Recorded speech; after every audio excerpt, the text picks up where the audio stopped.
Hi, welcome to Texas Lone Wolf, your source for red pill truth. We're gonna do a discussion talking about gold diggers. Yeah, they could be men. They also can be women as well. So, do this particular video. I'm fixing to bring it up alive to show you what I'm looking at right here on my end, right here. And I'm gonna go ahead and resize this window, make it a little smaller for y'all to see. So we're gonna see what she says about we're gonna see what she says about how to get money out of a man. And this is gonna trigger some entitled hussies out there that think that they're owed something that they never worked for in their life. Alright? I had somebody ask me, how do you get money out of men? And I like what I gotta say, but I'm gonna say it anyways. First things first, if you do not understand the value of that man, you don't deserve anything from him. Don't nobody owe you anything. If you don't understand his value and how he contributes to your life and you won't listen to him, that man should not be giving you anything because you are not entitled to any type of compensation because you're a woman. Also, too, a lot of y'all be trying to make these men build y'all out of debt. Your debt is your problem. Every lease you signed, every credit card you got, everything that you got in your name that's collecting interest, your problem, not his. Some of y'all be looking for a bailout. He not the government, baby. Y'all gotta stop treating these men like ATMs and then you try to decide when you want to play prostitute or not. Because if he start being disrespectful to you because you got a barcode on your body, you're gonna feel some type of way and try to say you're more than just that. Act like the concept is very simple. Two things: respect him past his wallet and have a place where he could feel needed in your life. You don't need a man, but you need his money. And you understand the concept of time is money when he wastes yours, so treat his the same way it has value. If you don't need that man, don't ask him for it. Stop counting your budget with his. If you do need him and if you do want his money, then you have to understand that sometimes he may not have it. That don't mean he didn't come through for you, but sometimes he really don't have it. But you have to be able to vocalize yourself the same way y'all say y'all communicate so well. You simply just ask him. And when he does ask you if you need help, that's your opportunity to shine. Go ahead and let him know how he can come through for you. So with that being said, did you get that? So we live in a era. We live in a today's era where you know um where modern women actually have gotten it in their heads that they're entitled princes. So when a man makes money, oh, they entitled, they want it. They want it. They didn't have to work for it, but they want it. You know what? The entitlement mentality will get you cast away.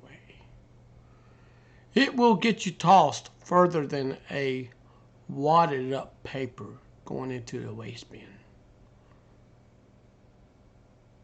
And you wonder why men simply are walking away from the dating landscape. Just because of the entitlement mentality. So we live in an era where women nowadays they view men as walking ATMs. Well, what can you provide for me to keep me? Excuse me? You know what? I don't need you. Men don't need you. They'll walk past you like you never exist. So, anyways, I'm fixing to go get you some more articles supporting this phenomenon of the modern women out there looking at men like walking ATMs. I'm gonna find it for you, okay? Just give me a few moments here, and I'm gonna come right back.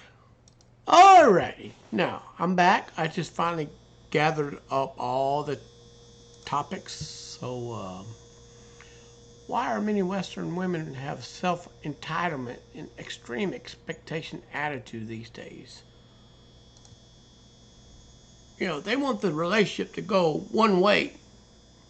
Instead of having it going both ways, it's got to go their way or no way at all.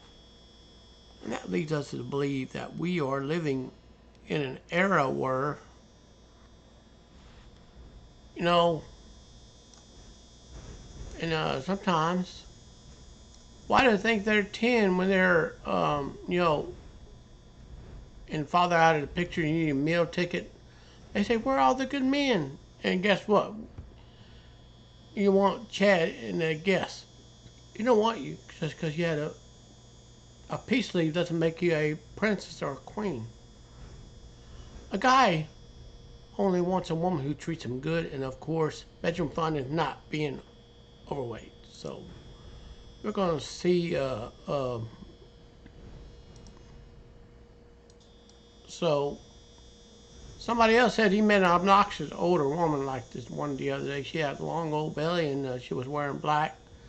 It would be bigger if she was wearing a. She acted like I wanted her, pathetic, and she was disgusting, delusional.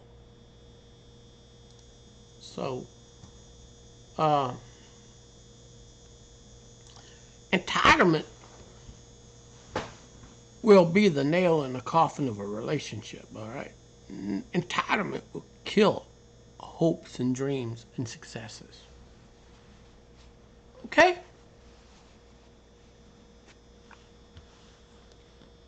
And I stumble every day over women with high expectations and self-entitlement attitude who consider men not good enough, and they prefer to be alone rather than have a boyfriend. So, this man said he got rejected by 2 women like these recently. It was almost shocked by the attitude and the self-entitlement thinking. And the last girlfriend told me she thinks she can get much better than that, even though I'm handsome, smart, rich. I also speak with women on Tinder. And that, you see, you get on a dating app, you're going to be in for a very severe disappointment, so to speak. Now listen, you really want to see women get gassed up with, high standards and stuff, let them rush over to Plenty of Fish, Match.com. Let them rush over to eHarmony.com.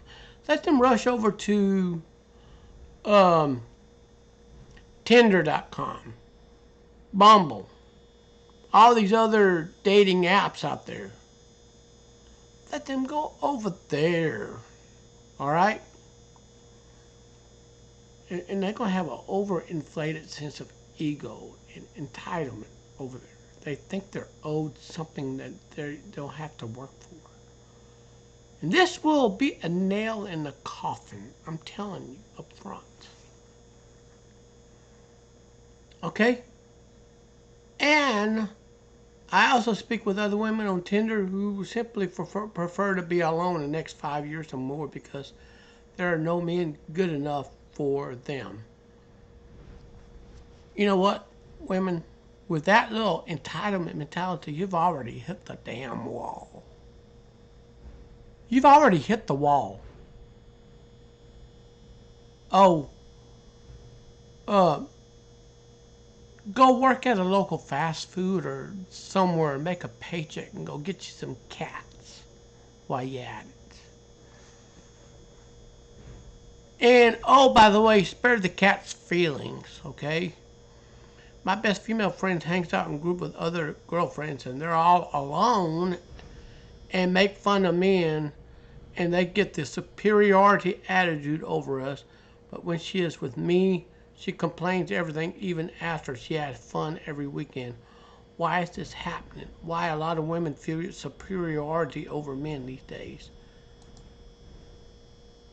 Make no mistake about it, okay?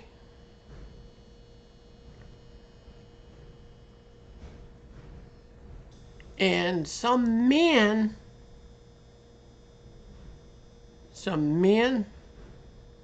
will have a problem with this. All right?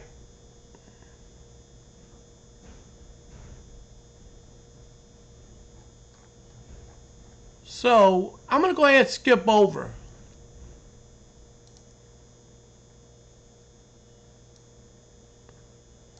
guess what, girls? You don't deserve anything. Okay? You know, you're over here looking at a gentleman. You're like, I wonder how much money he's got in the bank. I wonder how much he can give me and how much I can. Oh, I wonder if I can marry him and then turn around and go and file for divorce because I'm not happy and I can easily get wealth out of this. Huh?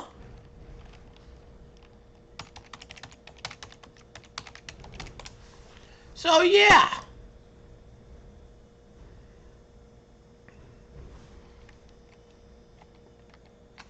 So I'm going to go ahead and I am going to. There's a certain new type thought catalog piece that gets teens and 20-something girls all trigger happy with their share button. They are published many times a week by many different, always female authors. They all send around one pivotal message. You deserve X. Okay? The latest iteration they all sent around, okay, was written by one woman with a man's name, so I saw the title, What Person You Deserve Is Like.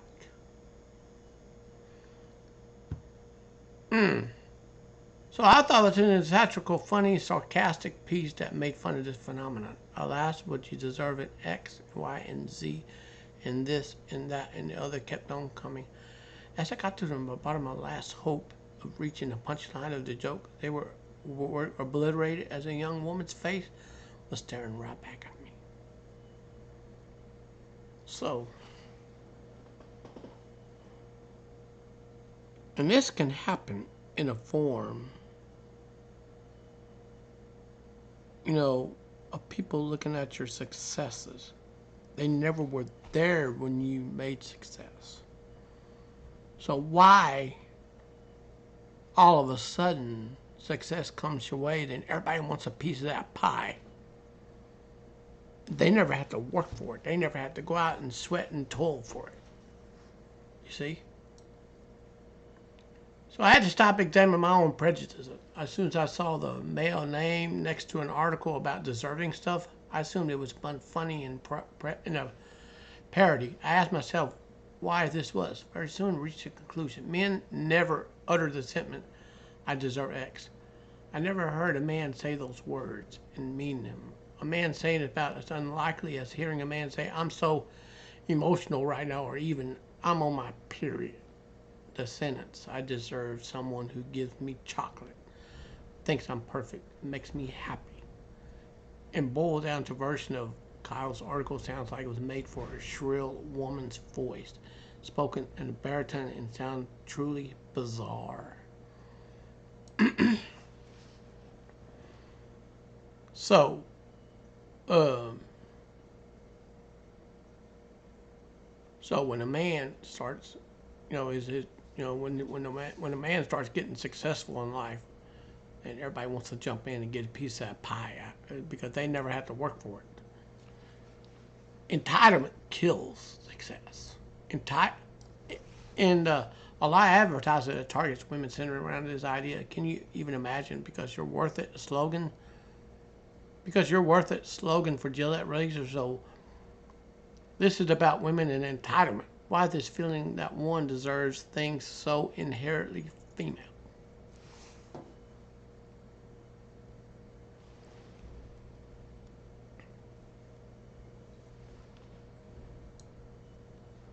First of all, I'm going to go ahead and I'm going to give my side of this thought catalog. Okay. First of all, I'm not sure young women understand the concept of deserving something. To be deserving in a male mind is the outcome of having achieved something for great or perform something well. When men do a good thing, accomplish a feat, or win at something, we see ourselves being deserving of a prize or praise as a result of what we done. Okay? Instead, then you get some of these little entitled princes who've been spoon-fed Disney fairy tale BS. All right, you see. You know, when we work for an employer, we deserve or worthy of a salary. When we help someone out, we deserve a thank you. We risk our life on a limb to serve our country. We do something very valiant and above and beyond. We call it duty. We feel that we deserve a medal of honor instead for men to deserve something as a result of having done something worthy.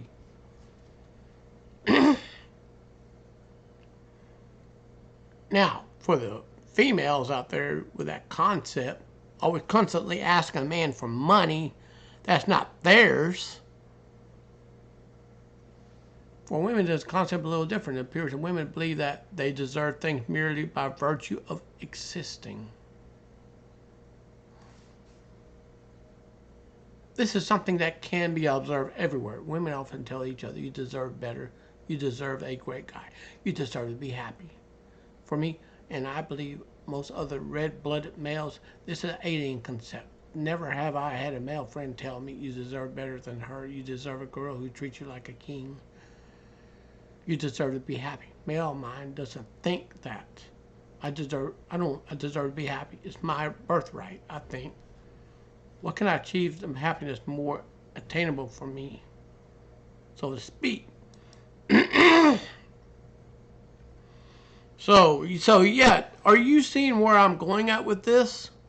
Now also take note. Take a look at this. In a rare event that a man tells a friend, you deserve a good girlfriend, you deserve a good marriage, you deserve a happy life, it never comes with that clearly articulated reason. So you're a good man, you're working a lot to support your family, you made a lot of sacrifice for your family, you built the company from ground up, etc. For women, that reason never comes. The difference seems to lie in the fact that men put something in, as a result they feel that they deserve what comes out of it. And it's a balanced equation. To women, on the other hand, don't put anything in, yet they feel extremely deserving. For women who simply existing make them feel worthy of being treated a certain way and doted upon like royalty. In other words, a Disney fairy tale, so to speak. All right? In other words, competing with the Jones. In other words, looking at what somebody else got, and they work their backside off to get, and then somebody else comes up in your driveway asking you to do this, asking if you got that, asking if you done the other. Really? The thing is, though, male concept of deserving continue with a dictionary definition. Logically, the correct way of looking at whereas female deserving seem to be factor out their own responsibility and accountability, thus turning into a completely different concept. Okay? Everyone was worthy of things based on simply existing, and the concept of being worthy is meaningless.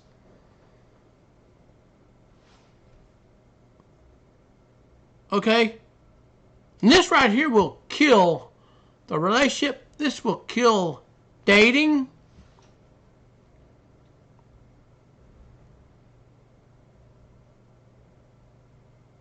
And yes, this exists everywhere. This exists everywhere.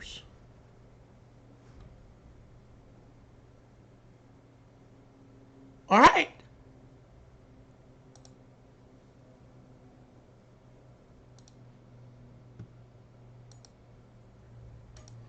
So yeah, it is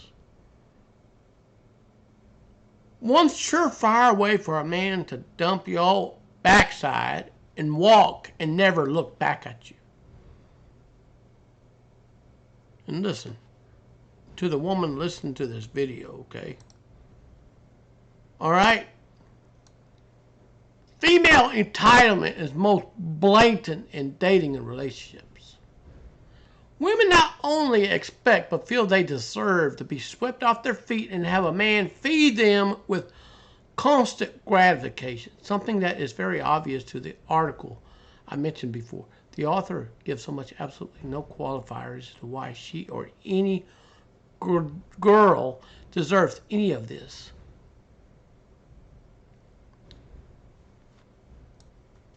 Oh, you deserve chocolate when you're cranky. A partner to indulge in their guilty television pleasures. You see, television pleasures. And someone who tries to kiss you even though they're just watch you puke up breakfast, lunch, and dinner. This is the person who laughs when you are correct their grammar instead of getting mad. This is the one who knows they had better text you back, and the person who understands that you will not always have your A game out on display. Imagine, okay? Now, to the brothers out there, imagine a man writing above, but it doesn't happen, okay? Imagine a man writing that above. Man, he would be crucified.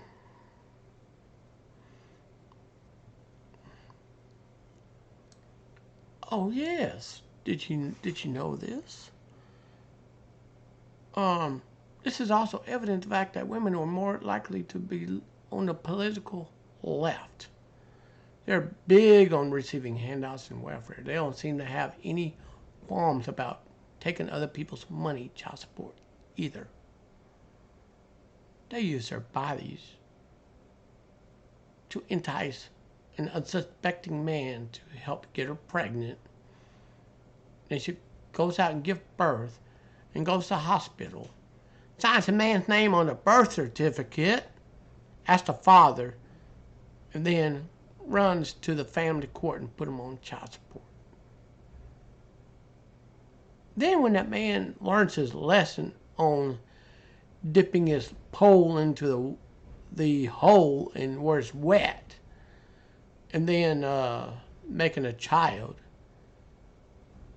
he learns his mistake and is paying his obligation to the court. And of course, the state is making money on this. The state's making a big profit, and the woman's too damn blind to see this. All she's getting the crumbs while the state gets the steak. Well, she don't see it. All she sees is the money. She don't see that the state is getting the steak with all these little fees attached here, disbursement fees, collection fees, this fees, that fees. So yeah, we need a serious reform in the child support sector of the West. We need to really have a serious reform on this.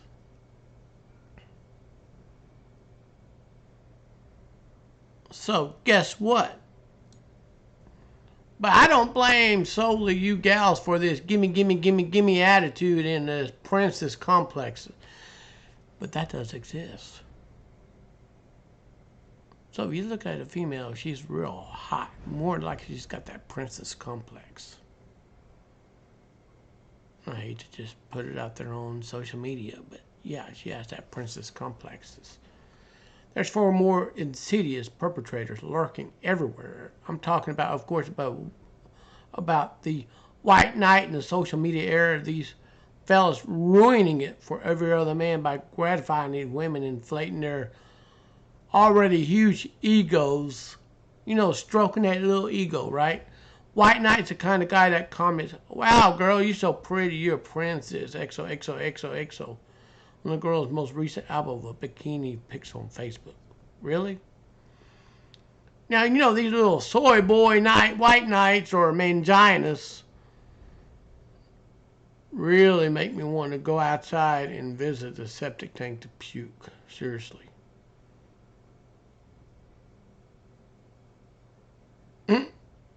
He's the kind of guy that showers a girl with gifts, compliments, and attention whenever he can. He's also a simp. That's a simp for you right there. He's the kind of guy that will leave a comment below his piece about me being a misogynist. Really? Well, hey, white knight, simp. At least I'm out there busting my backside and making something out of myself instead of going out try to be somebody else's damn doormat. Is fedora a modern equivalent of a shining armor? That shining armor is going to get dull, you dipstick. White knights are ruining things for themselves too. Duh! As women egos inflate, their standards shoot up into space, leaving the white knights worshipping them like celestial bodies, but getting them nowhere closer to that sweet, gushy, wet they're secretly hankering after.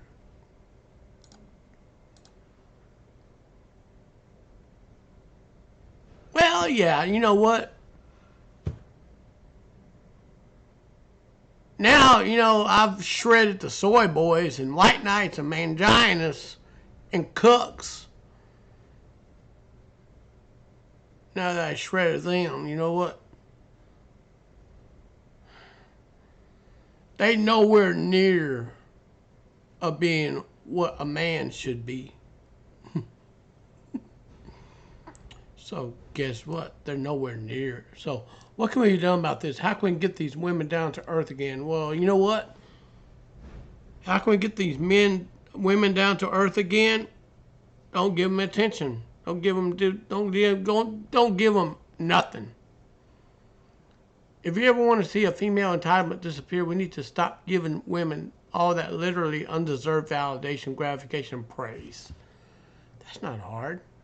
Don't treat women differently because they have a peace sleeve and may turn the tables on them. Make them work a little bit harder for the phallus. To conclude, I'm speaking directly to you, Kyle, if that's your real name. Or actually, to conclude, I'm speaking directly to you, the chimpanzee, mangina, cut, or white knight, if that's your pseudonym name. What have you done to deserve back rubs for no reason for all those little tidbits of entitlement? Well, I hate to tell you this, but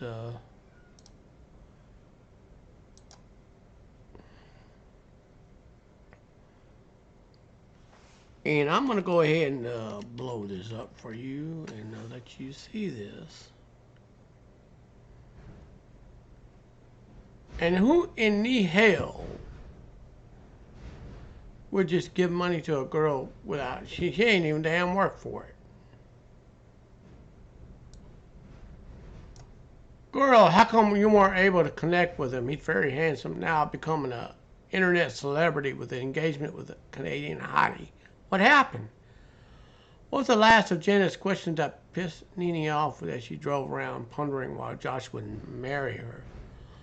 Marry her so she can run to the divorce court and get free money from him at the expense of Josh? I don't think so. After spending public and private time, almost $20 million naira on her. Really? Boring, tedious writing job in which he had no interest and no contribution, and steady fights within her 6-month relationship. She practically lived in this luxurious apartment to wait off girls. Oh, wow. Wow, entitled mentality ranks among the men's reason for using and dumping ladies.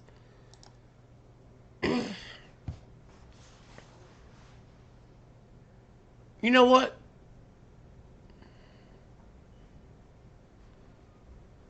This right here is why they're damaged, men. Keep your phallus in your pants.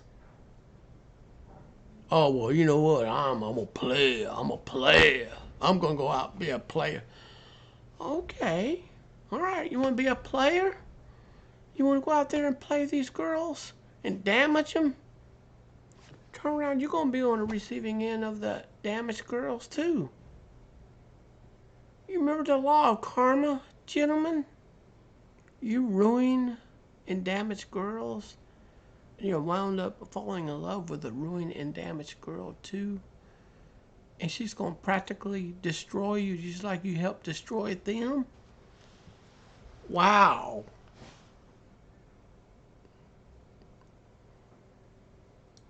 And then girls going to go, many young ladies complain about guys unwilling to marry in this global use and dump effect on women. Use and dump is a case where someone quits a relationship after bedroom fun or financially gaining from it. It's difficult. The difficulty just continues despite numerous avenues for meeting men online and offline. locally, internationally. Some ladies now adopt a cliche: men are scum, to classify men as unserious people who degrade and exploit ladies.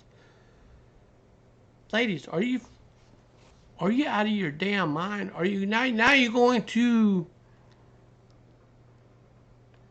date bad boys and players and turn around and label the nice guys the guys you never gave a chance or they gave a time of day to, or the good guys you never gave a time of day to. So you're going to label them as scum, right? So you're going to slap a label on them too, right?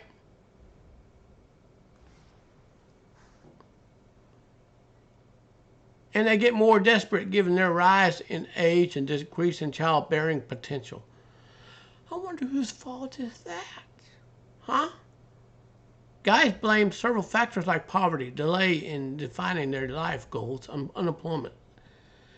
And the ladies, disloyalty, gold digging, mostly entitlement mentality. Economic fluxes in modern society, most third world countries bringing in more excuses for young men.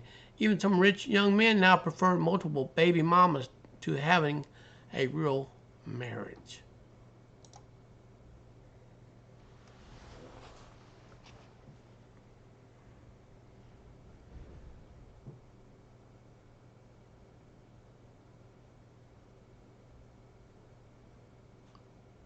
You know what? You know what? The entitlement mentality right here that these females employ, you know, according to the theist, God created man and gave him the task of caring for nature. When God noticed man was lonely, he created a woman to help take care of the man, by extension, all humans. So while men are created interested in working on objects and structures, women are created interested to work on people. While men's testosterone fills them with jagged energy to work earth and ground for material productivity, women's oestrogen fills women with compassion and nurture human beings. This could explain why men are more interested in creative science and technology, while more women are in humanities, education, and medical science. Yet both men and women derive true happiness by using their respective hormones to conquer the social challenge in the areas of interest, so to speak. Really.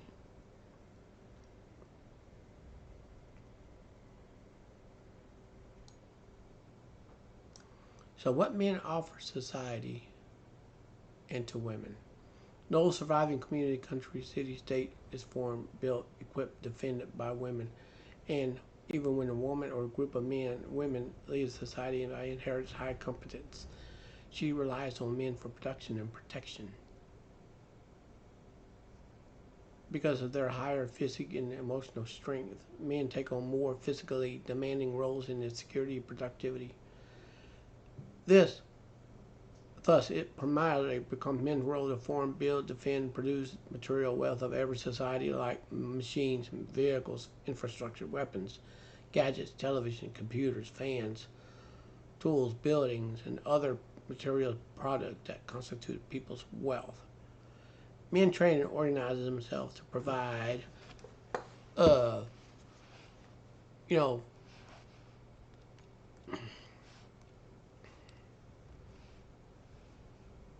anyways, just give you a heads up.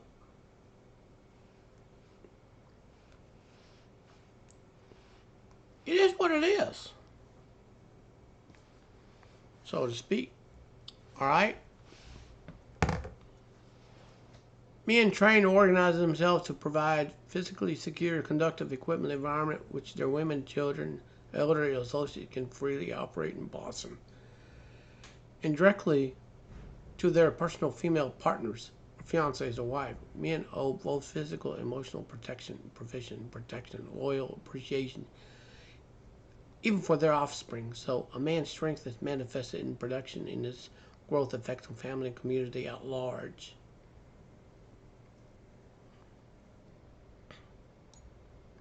So yeah, what do women offer to society and to men? Before feminism even came on the scene, women were nurturers. Okay, because of compassion and emotional intelligence. Women undertake management roles for their fair distribution, hormonal, social relations. So they train and organize themselves to physically and emotionally nourish, heal, inspire, critique, beautify humanity. They make men's work relevant by using men's material products to nourish, heal, inspire, critique, and society, and to their personal male partners, fiance, husband. They owe intimate and physical support to enable men discover, attain their productive social purpose, destiny, and daily tasks and steady rewards. Ask competing sportsmen needs advice, motivation, and consolation and cheers from their coaches. Men and kids need advice, motivation, consolation, and cheers from women. That's before feminism even come to the scene right here and destroyed that. Okay? And as a coach's effort in this player's success, Queen's glory shows the success of a king who she nourishes, heals, inspires, critics, fortifies. So the men value people, women who understand and appreciate can contribute to their lives and passionate purposes.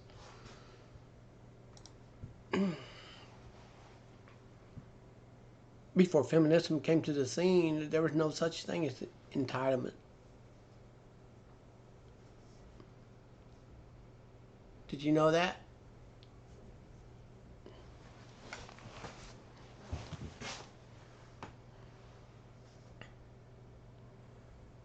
So, women naturally need to take care of somebody, and the men naturally need to build or produce things for a community. Women need what men build to take care of people, right? And men need women to apply what they build to earn for greater good. Men provide the seed of life. Women carry and nurture life to become meaningful. While men build and equip business, women domesticate them into homes for harmonious living to refresh, support, and stimulate better productivity for all its inhabitants. So both men and women need each other to have a harmonious world. Women lean towards men who can presently and potentially provide for and protect them and their future offspring. So now, with the arrival of feminism, all waves, because of friction of entitlement mentality. The friction in entitlement mentality implies a constant disagreement between men and women about their roles in relationship to society because of feminism. This friction leads to increased singleness, loneliness, and depression among young people, especially the females. It didn't say the males, it said females. Some factors responsible for this friction includes global economic power tussle, the evolution of social economic structure, specializing in industrialized and bend the social roles between men and women. Men create wealth by applying scientific knowledge to agricultural mineral resources to produce useful physical terms, and the individuals who own their lands, mineral water, machine, coveted skills are for more production, create more wealth.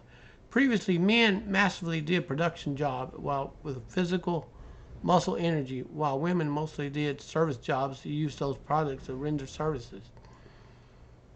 Okay, but the modern industrial production evolved from muscle energy to mechanical energy, electricity, steam, petrol, diesel, electronics, and etc., needing less muscle energy to create better products and more service jobs. Also, global power tussles bend its social political system for owning lands and resources for many regions, so displaced more men from individually or communally owning their lands and resources. Industrial revolution with feminism.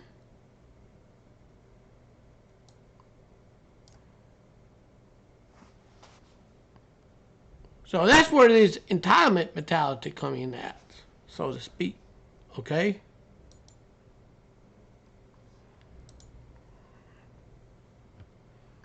I mean, you know, when a mother has a son from one father, okay, and he does great, his money takes off. And she said, oh, I'm entitled to that. I'm sorry to tell you this. If you have a son, to the mother out there, if you have a son, you ain't entitled to his success just because you're a mom. Just because you got a hole between your legs where you gave birth. I'm going to step on some toes. And to the father who helped make that son, you should have got up off your backside and been in that son's life to help mold him into a good man he should be. So, despite the evolution of production methods that require less of men's muscles, the hormonal disposition for men and women remains, okay? The tactically seizing and controlling people's land now denies many men equitable resource for protecting and providing for their families. Now that men struggle to fit in service jobs where women naturally fit in liberal society, more women work in service industry, earning equally even more than men. Social twists that high-earning women seek male partners who earn higher or at least equal to them. So this global power tussle distorts natural values between men and women by ranking couples' roles in relationship based on earning. And the modern ladies measure the respect they accord to the male partners based on income. Some men endure such disrespectful relationship until they become economically buoyant to exit revenge or maltreat women. You know, this here is actually bad. Trying to say that women are equal to men, and then put women as equal to men. This is a clash of the sexes in the workplace. And feeding them feminism to say that they can do better and they can do this, they can do that. Now, many are having to work all their lives because of the fact that they swallowed the poison pill of feminism. For higher physical strength and for potential for protection, provision, and profession for ladies, men expect respect from women, even when men feel entitled to females' respect even without striving to provide and protect ladies. When the efforts are not yielding economic fruits, especially in the politically deformed societies that restrict material production, they feel threatened when their ladies' financial professional status rise above theirs through service jobs. For it takes a woman with deep cultural value to respect her man, and she rises more than him on a professional financial ladder. Are you seeing where this is going? Now, we're going to go ahead and we're going through bits and pieces. We're going to discuss this. Culture of consumerism over productivity. All right? Beautiful girls easily know that wealthy men do flock to splash gifts on them just for being beautiful.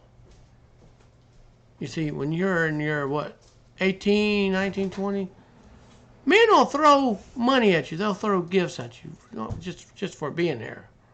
Some families fail to equip their beautiful daughters with sudden queenie skills that nurture, heal, inspire, critic, support growth in people. Instead, they fill the girls with negative pride as trophies won by the wealthiest.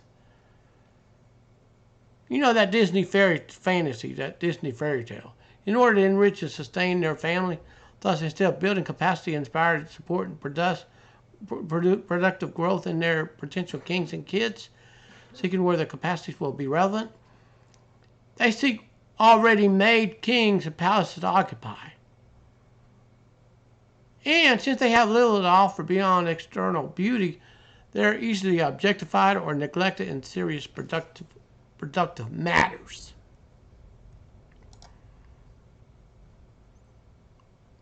Okay, entitlement with his hypergamy, okay? Comparison, hypergamy is a structural and a natural inclination for men with higher and stronger social and economic status than them. Because of this complex, women often make checklists for their ideal partners based on the other people's standards. You got that right. Often forgetting their peculiar environment and situation. After meeting the good guys, they keep looking for other better trophy guy that will rouse their competitors' envy until good guys leave. They had not find their trophy standard in the remaining men. They become rebellious and bitter. In that frustration, they start seeing dating the remaining men as settling until they are reminded of by their biological clocks, and no valuable men want to be that last option or consolation prize for any lady. You know what? It's too bad I had to get this message out to the men out there that need to hear this. Hypergamy exists.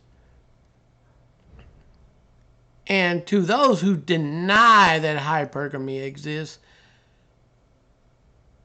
if your girl sees somebody else making more money than you, she's going to leave you to monkey branch to the other person and leave you hanging. And don't you tell me I did not warn you so, because that will and can and will happen, and it has happened to other men besides you. All right? Legal structures.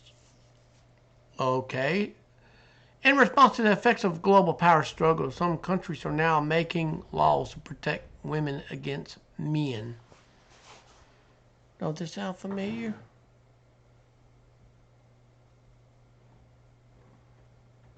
And the justice is becoming one-sided.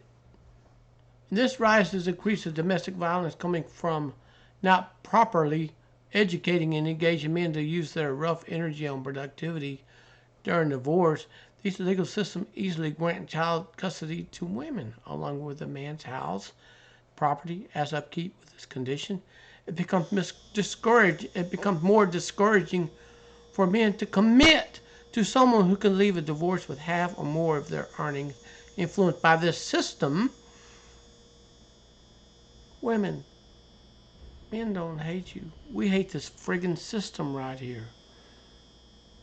Women in other countries unconsciously adopt staunch entitlement mentality to men's property. Are you getting the picture? Men want changes before we can say our I do's. Do you get where I'm coming at?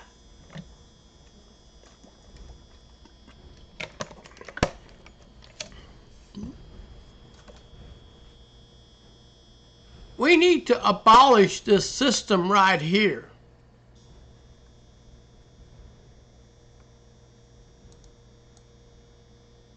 Managing factor for the entitlement mentality. If your child complains that his school football teammates do not value him enough, or they snub him for being better, what would you do? Will you fight? Will you insult the teammates? Will you remove him from the team? Will you train him to improve his skills, become more valuable if he lacked skills? Or will you encourage him to support other students to improve he's actually better? If women feel degraded, is it better to avoid men to increase women's value by educating them into supporting skills and assist men to become more productive and responsible? The world does not move on a male and female sentiment, but on competence to support harmonious growth, to reduce case of use and dump, late marriage, blame, entitlement mentality. Women may consider few steps. Listen, we live in a world where the system is in place right now. that rewards women and pays women to leave men. Okay? They leave men and take their house, take whatever they can get, so to speak. Aim to adjust the socio-political system. You know, kings desire their men's loyalty and strength must be desist from their women, land and swords. The women give them love and peace and purpose. Their lands give them resources for women and kids. And the sword enables them to protect their women and kids. Okay, social political system also deny men's right to their lands and the resources, deny them resources and protecting their families. Such are social political institutions colonials impose and sustain most African communities that seize and exploit people's lands and resources without owning and using their resources to create wealth as a material production. And men in colonial disorganized society lack masculine production job and thus struggle with women to fit in service job with a few. This is the same as going into another land and steal the resources. The Rothschilds started this.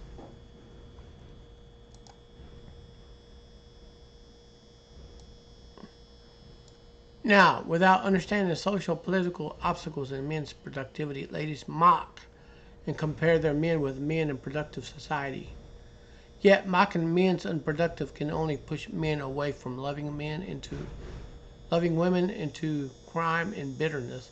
If they succeed in crime, they could carry out revenge on their mockery and on the innocent women. Are you seeing where this is going?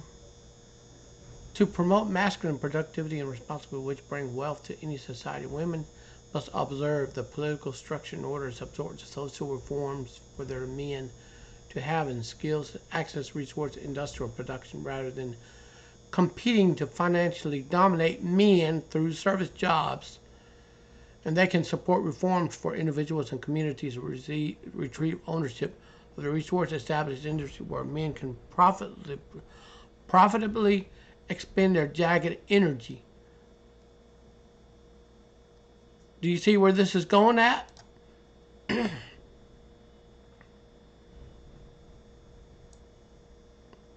When more men are gainfully productive and work in society, they naturally feel responsible to provide, protect, profess love for their women and children in society.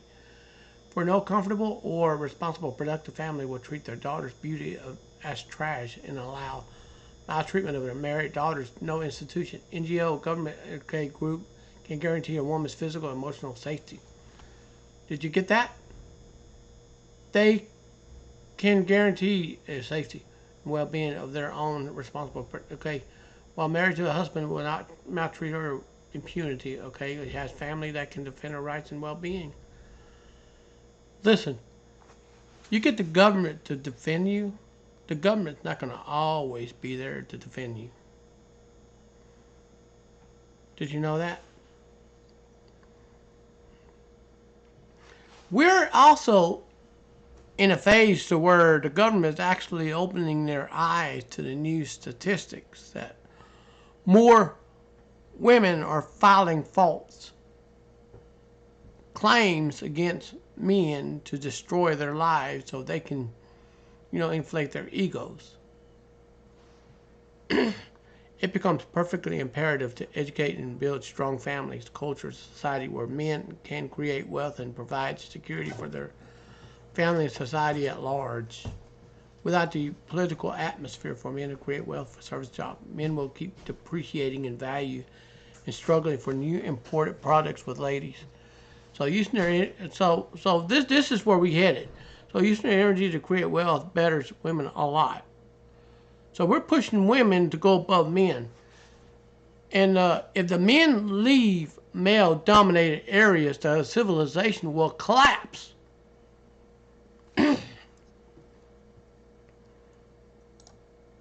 Civilization will collapse.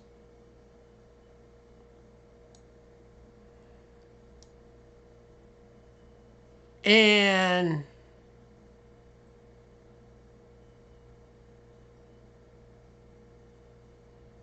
Anyways,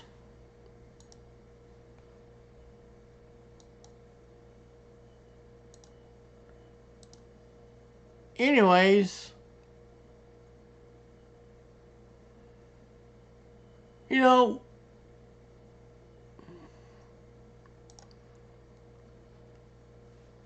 cultivating supporting mentality skills. Productive men require motivation, love, peace, fun, and support. Not liability nor a competitor who is always scheming to financially soldiers defeat or control them in their homes. Thus, men lean towards women to have both intention and disposition and capacity skills to support them. It's not enough to want help, but formal capacity to support people is vital.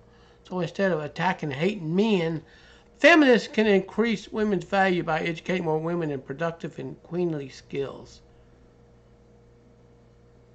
We need to get rid of feminism altogether. For feminism either can be a tool for enabling and harmonizing social growth by supporting men to create wealth and provide security and the women to render support services. Or a tool for social destabilization by sabotaging men's support system. This actually happened. There's actually one men's shelter right now in Arkansas. Right now. They're offered to build some around the other states, but guess who defeated that? The so-called feminists. They destroyed that opportunity. And we need to cut funding to anything tied to feminism. We need to cut funding to it. Women got all the damn rights in the world. They got all the damn rights in the United States. They got programs aimed at for women. They can get everything handed to them, hand and foot. Give her an inch, she takes a damn mile. All right? Finally, no sensible man will use and dump an intellectually skillful, socially, emotionally supportive woman. He has more to lose by upsetting such an asset. I'm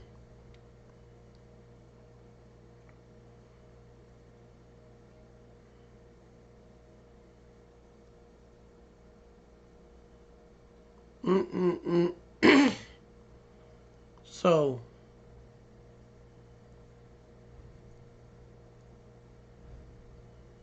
now I'm going to go ahead and I'm going to finish reading on it. We're almost at the end. Defining a purpose checklist based on friends and models and standards occur when people lack focus and purpose.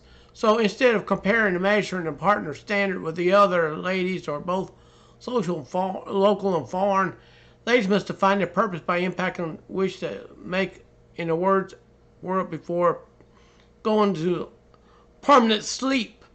This would objectively guide them to develop both professional and queenly supportive skills on time before they reach the desperation stage. Do you get what that is? Okay, support policies of merit, okay? In a free exchange society, people earn more for being productive and supportive than to be male or female. Wherever there's freedom, there's principle of merit, abounds arbitrary seizure, allocation for people's resources. This is called wealth distribution right here. Now, several equally advocates betray advocacy by demanding privilege from one group at the expense of another. That's where we're at right now, isn't it? And such desire to require more dictatorial government, socialism, or cronies capitalism in the weak people who will depend on the government seizure and reallocation of people's resources. This is stealing other people's money. Such practice discourages growth in cordial relationship. Are you seeing this? Increases hostility between two different groups in a society. Are you seeing this? To reduce this fear, sincere women can advocate for policies to educate more women to earn from being productive support instead of being demanding extra rights and privileges for being on women. Now we're touching on the entitlement complex. These women can be equitably qualified, aspire, contest, and negotiate for what they want by evaluating their competence in roles in social growth and harmony, not just for being a man or a woman.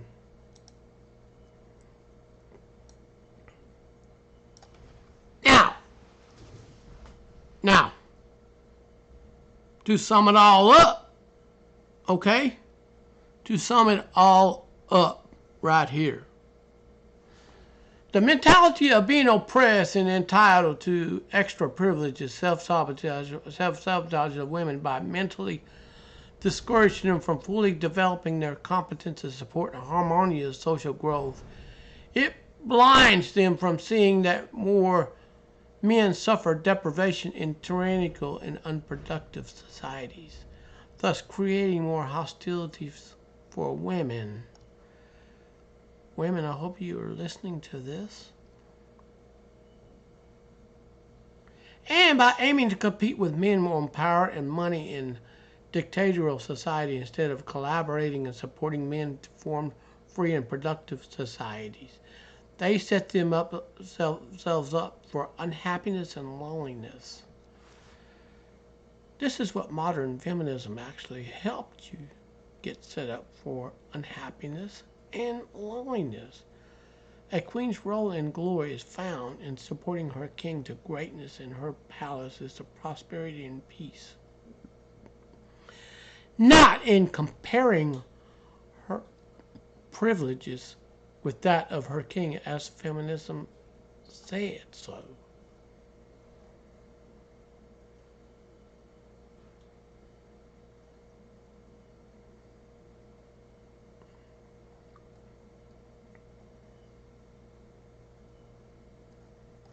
Did you know? Did you know? Did you know that this is a recipe for implosion and failure? Did you know that this is going to cause a nasty friction in your friendship? It's going to cost a dispersing of your bestie friend circle into um, you know, this is going to really, really, really, really.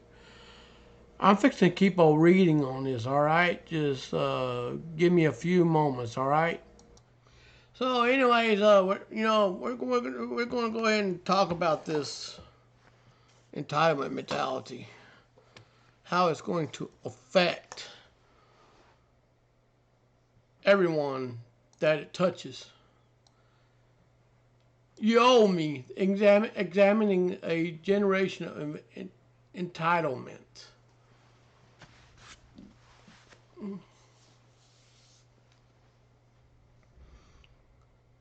All right? Once upon a time, all right?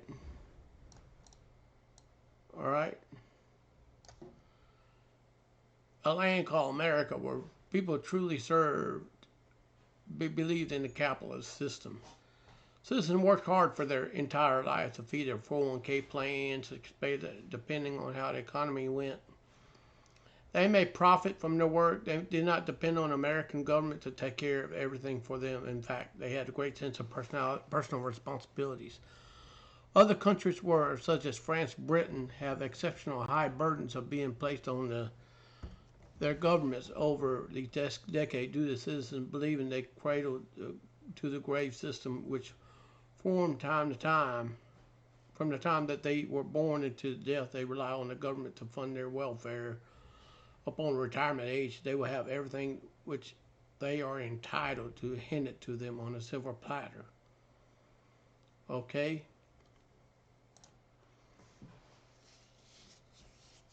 So to speak.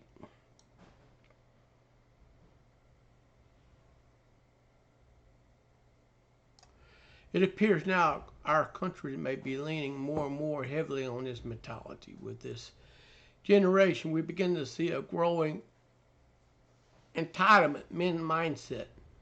If this trend continues, America will too feel the same weight as those European countries have for generations. Our country may go bankrupt. Listen, we're already bankrupt since 1913 when the Federal Reserve Act was passed into law. Okay?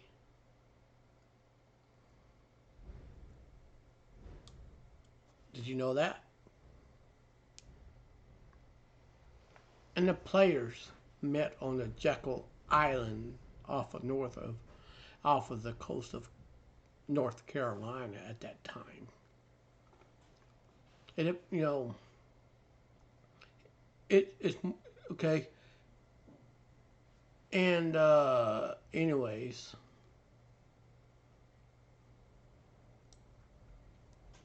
the children of the most recent generation of adults born between 1982 and 1995, known as Generation Y, are raised to believe that they're right to have everything given to them more than any other previous generation between 1979 and 84. Okay, previous generation, which is Generation X and Boomers and Silent and all that. Believe it or not, the Generation X is the one that's holding the society together.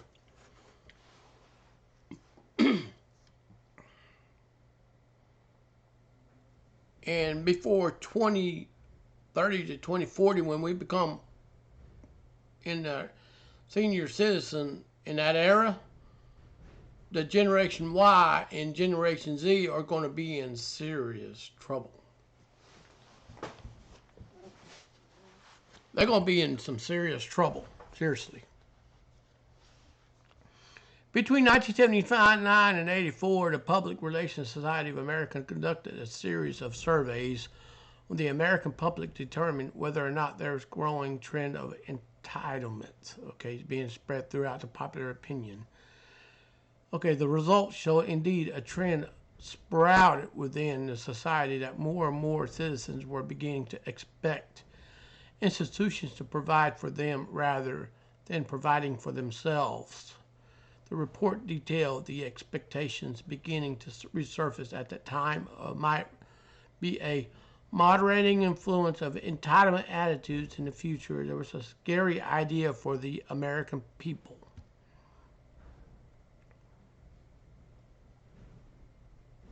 All right. I'm a Gen X. So to speak, everything I had, I worked for, okay?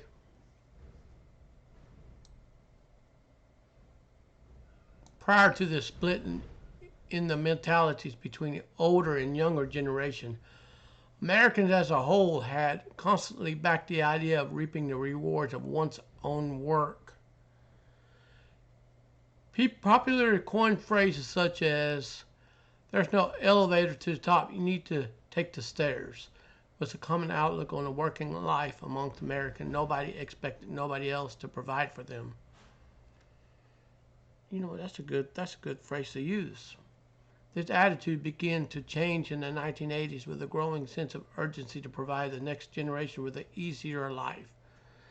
That should not have been done. Every generation should be working like the previous one did to keep the economy flowing.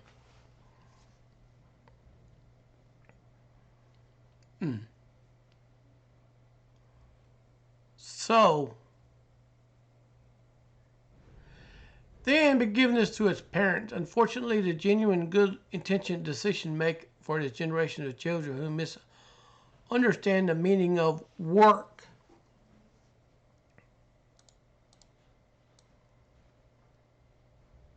Parents have instilled in their children an idea that entitlement should have been a positive connotation, that any public assistance program should be favored and supported, that the labor is no longer a term to take pride in, but instead something to reject at all costs. Are you serious?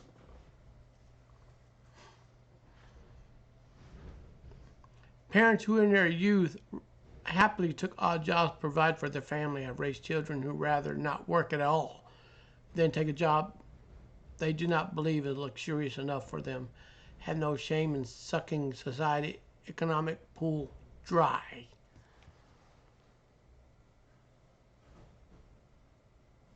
As I said, entitlement mentality destroys success, destroys hope, destroys the dream. It destroys everything. It destroys relationships.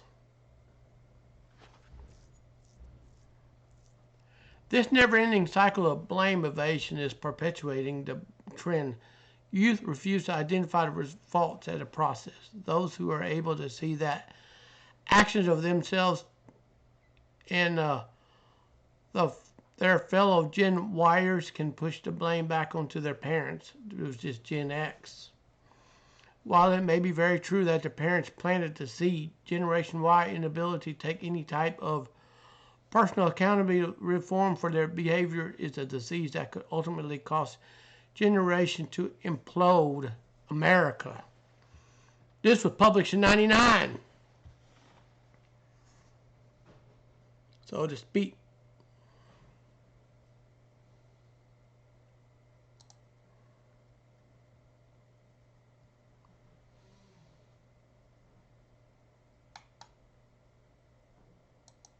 All right.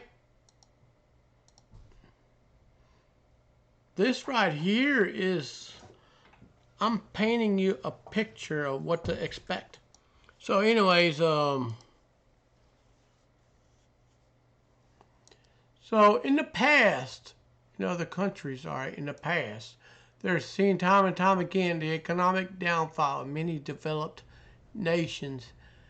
That entitlement attitude can be the force that driven a nation to economic desperation. In Northern Ireland, just 5 years ago, MLAs, politicians who served similarly to state representative in the United States, were taking double benefits and pay raises, while thousands of farmers suffered bankruptcy due to inflation and bad crop. Corruption is common and most almost accepted, with these government appointees claiming lesser salary on the public record while being able to write off housing and food expenditures that incur while working. In other words, they're passing the expenditures off on the taxpayers, the people that are paying taxes.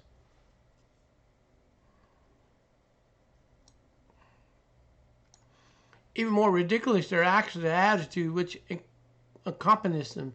Nowhere seems that these government officials being gracious or thankful for the privileges that are being given to them, while the rest of their country is in a state of economic turmoil. Instead, it is arrogance and a sense of entitlement that seems to radiate from the pores of these public servants who seem to have forgotten their role in the lives of the citizens of their country. And these public officials have the audacity to claim they are owed these benefits by their country in return for their service. And with benefits like these are not even being offered to serving soldiers or veterans or even disabled. It's simply disgusting to have these politicians believe that they're serving their country from the plush seat of the government office entitles them to steal from the poor. Did you know that? So, this is the same mindset that the women use to steal from the man when the man is out there doing backbreaking work, trying to better his life. But yet she wants to, oh, I want, gimme. I deserve. That little princess complex, so to speak. So I'm you know what? I do not feel sorry for these hot girls that are princess complexes. They deserve a dose of reality check. I don't owe you anything, and no man owes you a damn thing. You want it, get your ass out there and you work for it. Today, economy continues to wane in response of our country in contrast to those other countries such as France, which has traditionally sustained an entitlement attitude.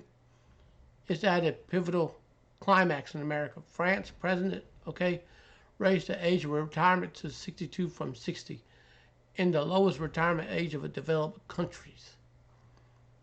Even being low in comparison to other countries, the unions in France have become outraged, holding strikes were seriously affecting the country's ability to function.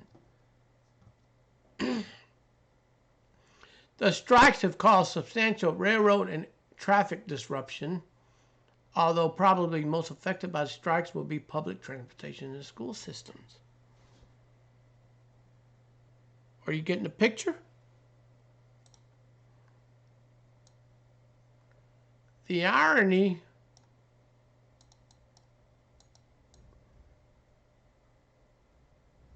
remains that these strikes meant to protest the fact that government is not adequately taking care of society is actually disintegrating from the government's ability to provide any service to the public.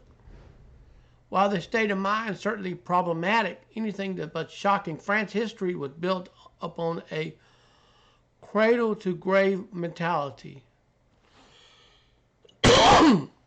This mentality was so overwhelmingly embedded into the fabric of society that in those in their 20s were engineering protests against raising of the retirement age, and they were years away from being able to take part in the pension system. This shows even at their young age, when the social and politically uninformed, one issue they're aware of the willing to take a stand what's rightfully given much for little.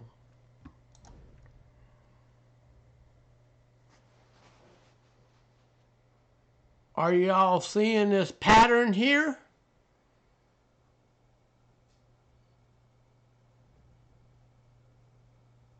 Are you seeing a pattern?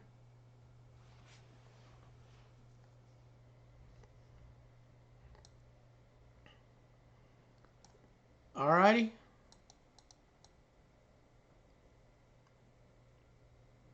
The reaction to a similar situation has frequently unfolded in America. A strikingly dissimilar with the economy still dragging along, many American retirement age found their 401ks depleted.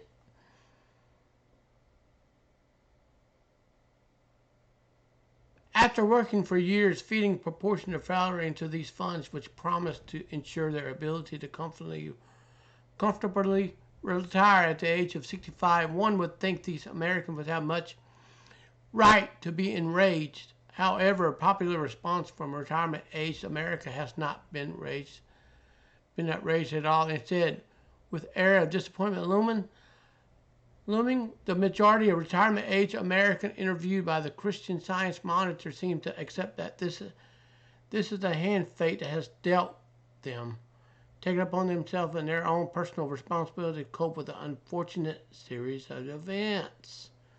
Picking up a part-time job, extending their work years before retirement has been necessary for many of these Americans. It would appear, though, that this mentality, unlike any other one that were raised unlike recent generation of upcoming workers, the retirement age generation who raised most of today's entitled young people are raised with a sense of personal accountability and believe that it was their responsibility to ensure their own welfare and government responsibility to lend a helping hand if someone fell down. This was a very different outlook on life than was bred into Generation Y, which is the millennials, which seem to have no problem living entire life on society's safety nets, defeating their purpose, depleting their usefulness.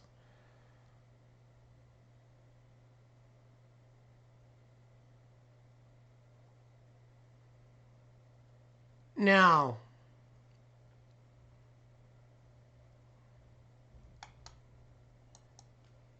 and take note of this. Politicians are now taking notice of what is actually happening in our social fabric of society. Many politicians are taking note. Did you know that? They're taking note of what's actually happening. The politicians are taking note on this. Many politicians are beginning to call on the public to change the path of America. It's going down and abolish the ever looming entitlement attitude. In 2008 was the most dangerous period in American economic history since the Great Depression. Barack Obama was president at that time.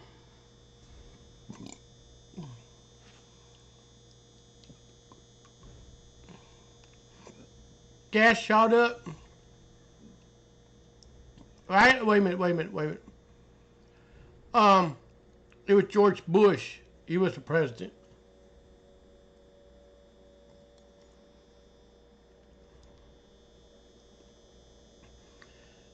Gas prices shot up. All right. And the mentality of those who did not earn an inherent right to leech off of those who did. To finance entitlement programs, government threat force against the taxpayers who provided the money, it stated. Why are people who favor compulsion called humanitarians while those who favor freedom are stigmatized as greedy?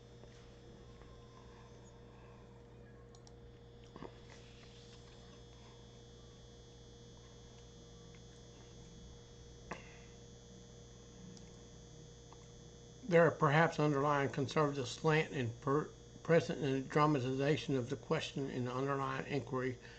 The American government, instead of perpetuating a sense of hard work and pride in self-progress like I did in the past, instead of strong-arming the public into supporting programs which is robbing them of their ability to care for themselves and provide for a generation that might be able to provide for itself but choose not to. It is projected in the next few decades the federal budget will almost double the portion of delegated to social safety net programs. This is simply an abomination. Did you know that?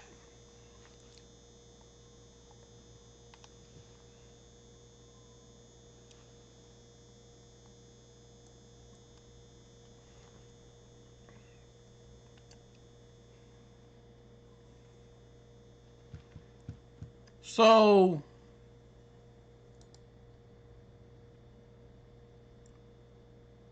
I'm going to go ahead and cover this. I'm going to go ahead and keep on going this. All right? I appreciate the sister going out and exposing the frauds of those who are collecting child support benefits, collecting food stamp benefits, going out doing side hustle for cash jobs and not reporting their incomes. And that's also called food stamp fraud. And majority of the women nowadays committing food stamp fraud in record numbers. Of course, they're not going to, the media ain't going to go out and tell you that, but the stats are out there. The most sordid flaw in our current system needs to be the ability of those who are no longer employed or no longer have a substantial need for taxpayer sponsorship continue to stay on societal safety net program, namely welfare benefits, to suck the system dry. For example, Section 8. All right, September 2009, it was estimated approximately 37 million people are receiving welfare benefits in form of food stamps, which based on approximately 307 million per person population. And that puts the number at roughly 12%. All right, the national unemployment rate measured around the time, however, was roughly at 9%, or roughly 28 million people. Bureau of Labor statistic in 2010. Anyone can do the math and figure out something that's not adding up somewhere wrong, okay? 10 million were collecting food stamps are recorded as being employed.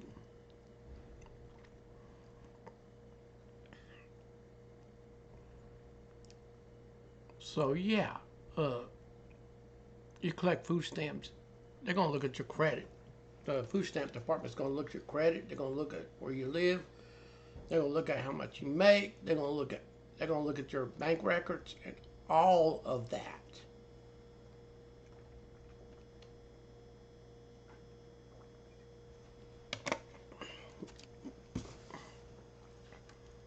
Did you know that? So, and some of these numbers can be explained by those who are employed in a school, employed part-time, or fall beneath the poverty line.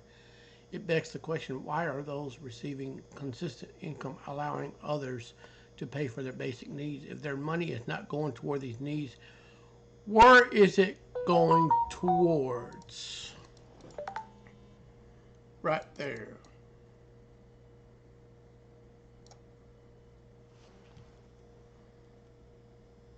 You know, single mothers who have multiple, they have children with multiple fathers collect child support, and they collect food stamps, and they get eligible for Section 8 housing. In other words, they live off the taxpayers.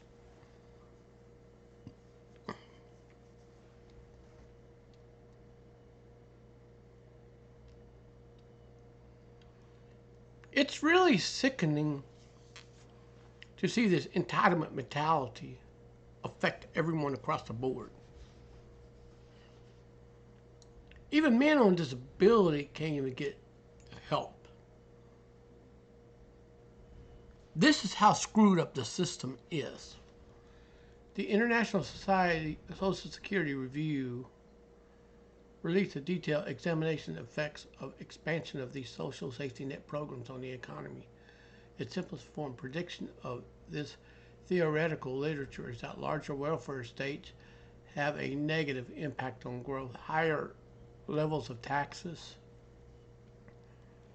which are necessary to finance most social programs, are expected to distort and lower the incentive to invest in private actors. Thus, slow down growth, report concluded. It also examined the impacts of these programs on employment, determining whether statistics support the fact that larger welfare states are inimical not only to growth but to employment due to their tendency to raise the cost of labor, thereby decreasing employers' ability to employ more workers.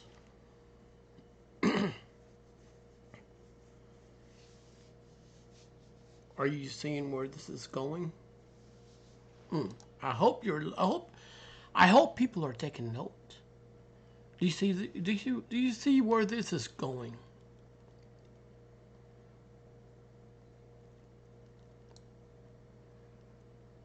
These conclusions provide an alarming forecast for the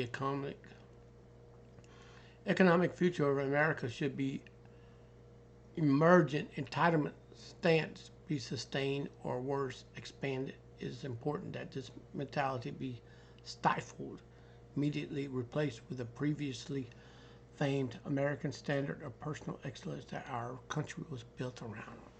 I agree. I agree with this.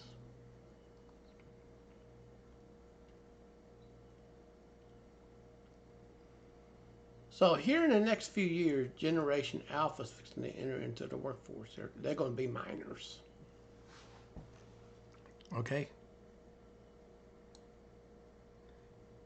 So it is not impossible for America to achieve this, but it's required that it start reform the attitudes of those entering on the workforce, also preventative measures of those still children who become the next group of young adults entering the workforce in the coming decades. All right, in a 1998 piece by publication Business Insurance, a company charged each of the factories $10,000 for each worker compensation claim in order to force them to get employees back into the job quickly.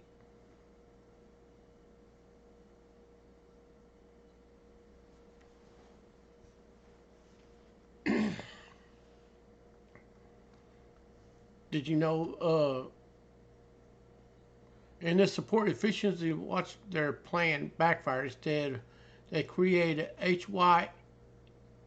HYMNS, or Hey Yo Me Now syndrome, which employees believe they were entitled to workers' compensation for every complaint they might have to conjure. The hymns.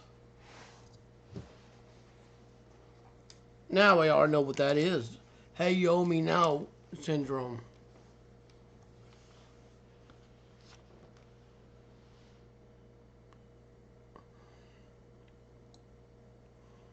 The peace letter talks about ways to correct this, how to specify what we require to qualify for workers' compensation.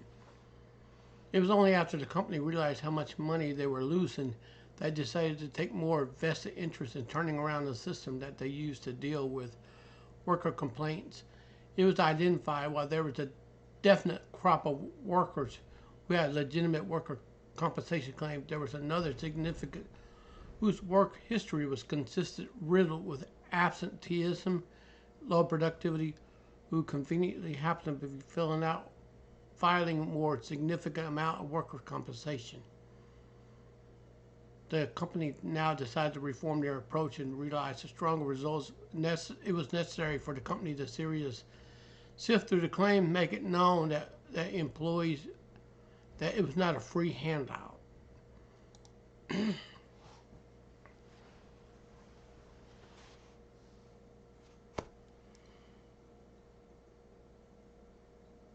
So yeah, it was a problem at one time. People wanted a handout and not work for it. There was a show that was done on a television broadcast when I was growing up.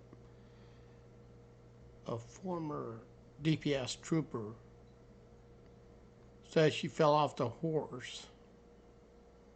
It was collecting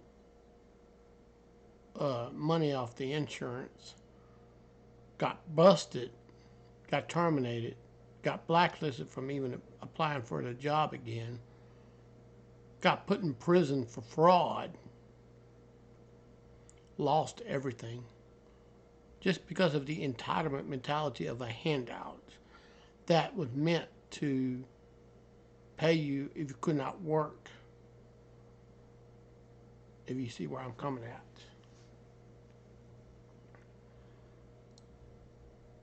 By throwing out unsubstantiated claims and redirecting those with problems that could be handed into other departments, the company is disbanding a collective entitlement attitude within their corporation risk. Corporation risk manager detailed a new approach by saying the company is going to be compassionate with legitimate injured people, but deal with the bad apples severely by not rolling over and taking abuse of entitlement riddled workers. The company can sustain the economic viability and provide those who are legitimately deserving of workers' compensation benefits with help that they need. This model is good for one of many businesses that should be absorbed. It's one of the United States government should learn something from.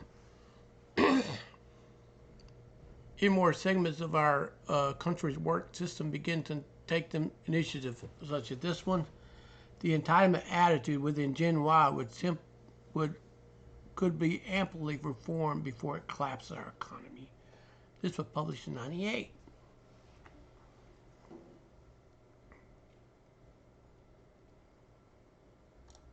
So to speak.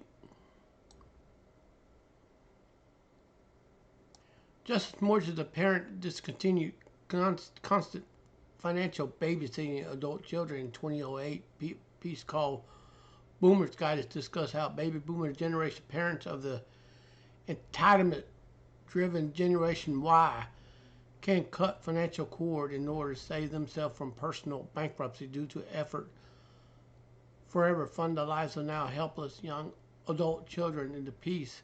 The states, on average, two-parent household making approximately 100,000 annually spends upward of 38,000 on each adult between 18 and 34, helping anything from credit card debt to a down payment on a house was sustaining less than 50,000 in savings on retirement. They should be just funding their own stuff. They should be paying their own way, really. Instead of depending on somebody that's elderly or disabled. I mean,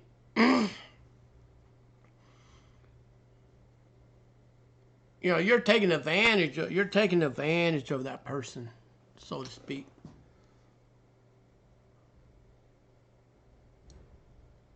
These are the responsible and adult should be taken on himself or herself, which should be taken from him due to the looming sense of responsibility on his parent's part.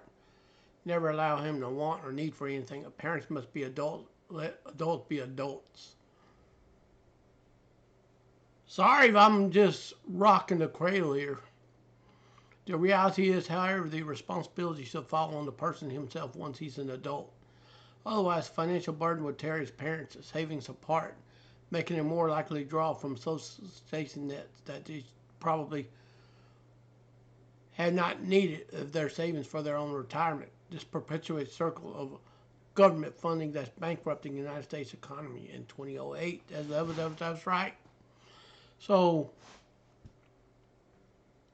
we're living in.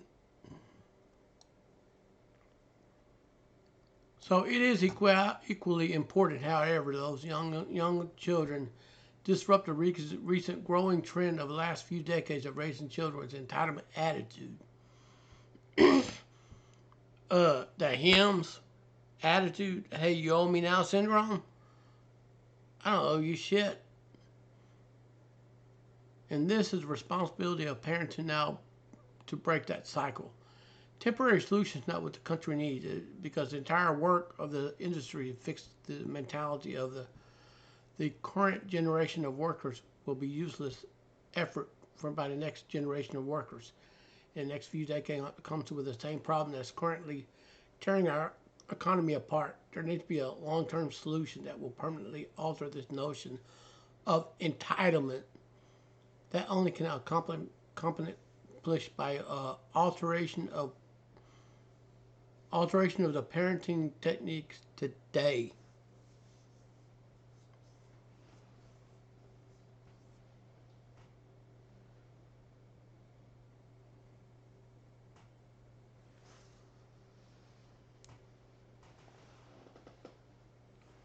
So,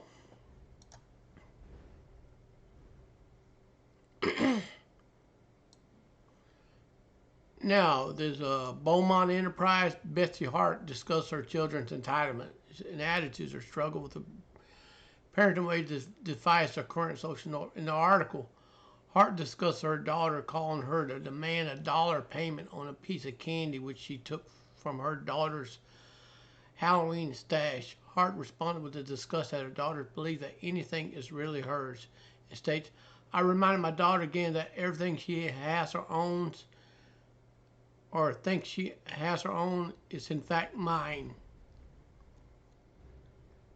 She goes on to cite a book called Blessing of the Skinned Knee, acclaimed as child psychologist. In addition to love parents owe their children, respectful treatment, health, food, shelter from the weather, practically comfortable clothing, yearly checkups by the pediatrician and dentist, good education, and that everything else is a privilege, not a right.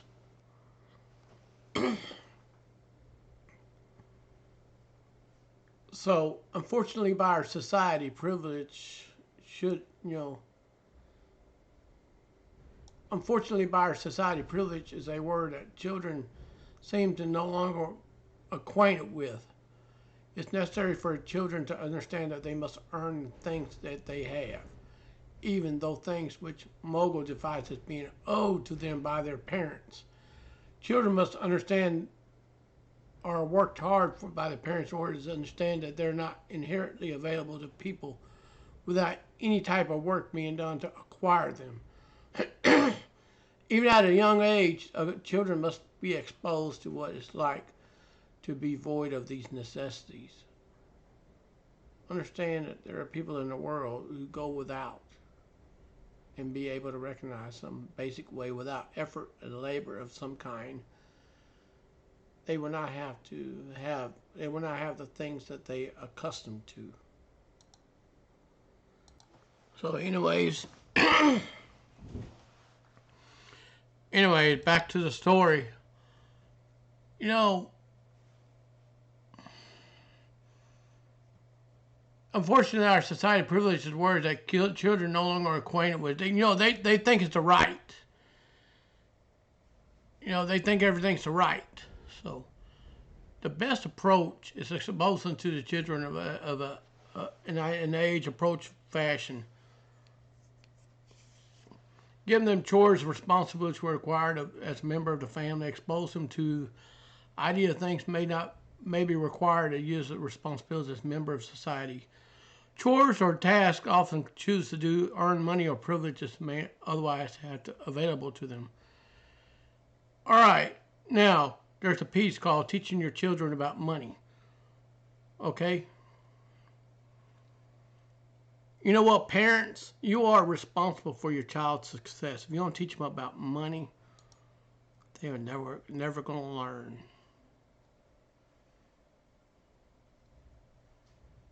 Did you know that? Now, giving your child allowance for a small task such as dishwashing, taking out garbage, teaching them how to distribute money into a savings account, how to responsibly manage spending money on things that they may want. This piece notes that one of the biggest mistakes that parents make is giving teenage or college age kids credit cards and then bailing out when the bills get out of control. This piece calls this surefire way of setting your child up for a lifetime of financial trouble. It is important that there's consequences of irresponsible decisions that children grow, they learn. There's not always a financial superhero waiting to clean up their mess. Children need to learn this. All right? This is the only way that children will be able to grow into adults who can properly manage finances in this real world. We live in a real world where, it's a catch-22. And lastly, if Americans can reform the way the upcoming generation of workers view work versus reward, then the American economy will be saved from the downfall that's already plaguing many once strong economies of the world, and it's integral to the process of this parent excuse me, and businesses, governments, and entities work together to restructure the mentality of young people in America to breed new generation of once ever present work spirit that wants America's fame once again into the social fabric of our country. If this cannot be accomplished soon, America should face decades of more of economic havoc, and apparent this would lead to eventually downfall of one of the greatest free nations the world had ever known.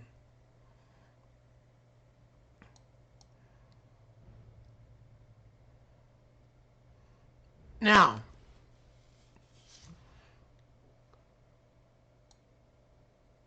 so just want to give you a heads up.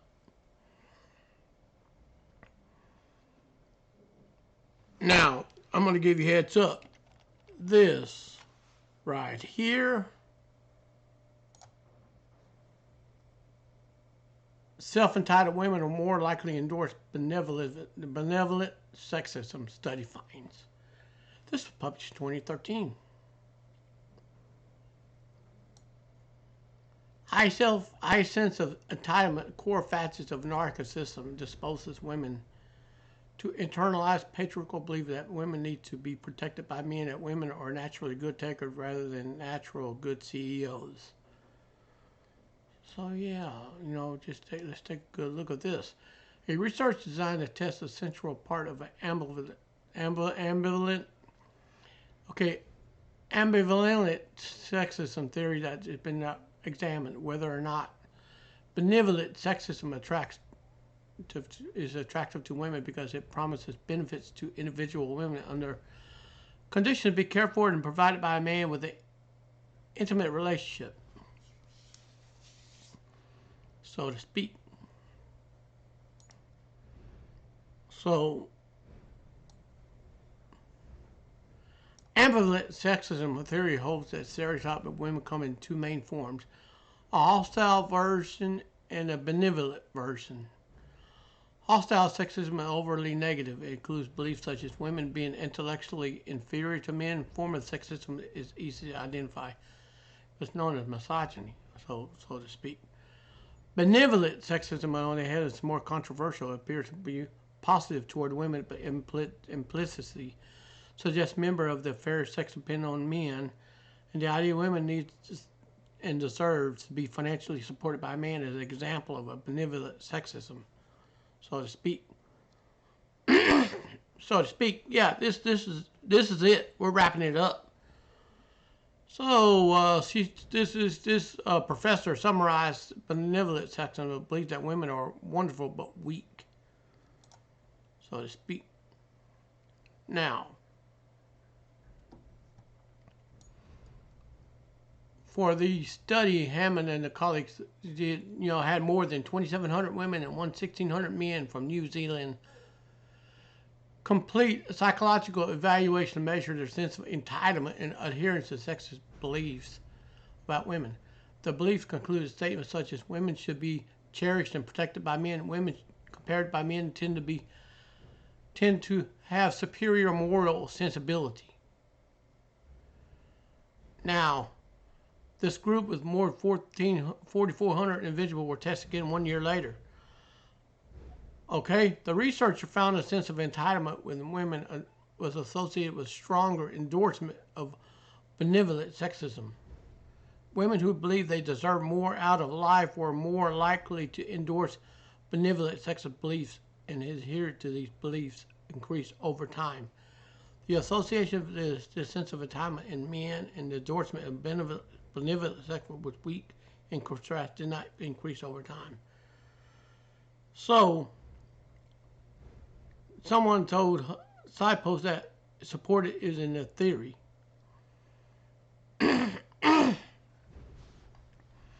So basically, what they're saying is that what a man earns, so to speak, the woman wants it if she had never worked for it, so to speak. All right? She ain't went out there and worked for it, but she wants it. So we already discussed how entitlement mentality causes nations to damn near fall into bankruptcy or fall down forward.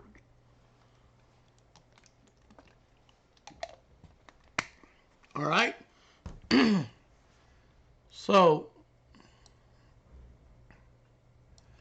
it tells us one factor underlying women's endorsement of sexist attitude towards women is a propensity to feel more deserving than others, wanting to feel special.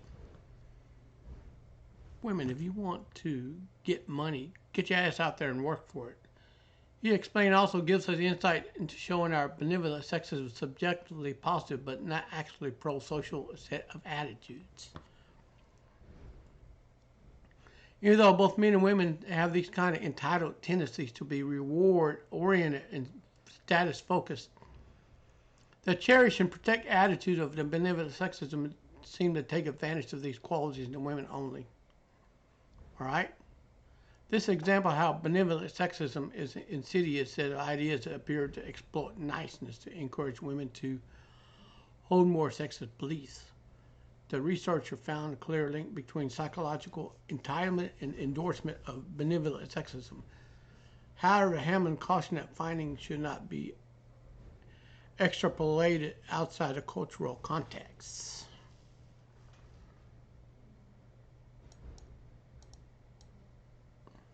So, one central and important limitation of our research was conducted relatively egalitarian country in which hostile, aggressive forms of sexism, overt forms of discrimination, violence toward women are relatively less prevalent and relatively less tolerant.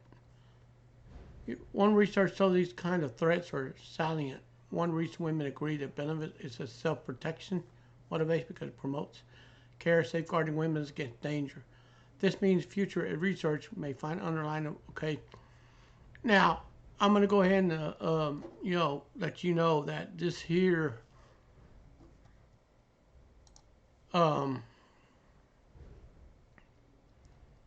so under 30 millennials and entitlement in the workplace, the good and bad and the ugly. So this was already published in 2017. So no, the millennial generation is the only generation that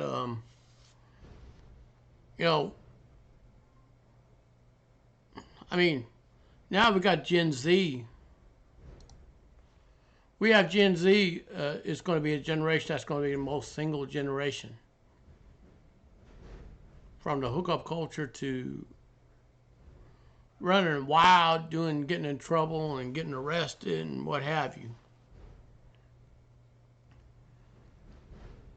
Now, the Gen Zs are going to follow after the millennials.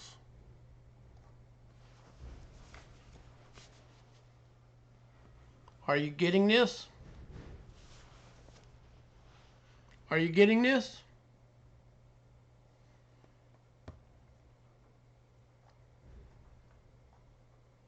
So, I'm going to go ahead and conclude this video right here and let you all know that I've covered a huge portion of this entitlement mentality. So when a man goes out and works for his money and stuff to support himself, it seems like women wants to, oh, I want a piece of that pie. I didn't never work for it. Well, women, if you want something, get your ass up off your lad ass and go work for it yourself.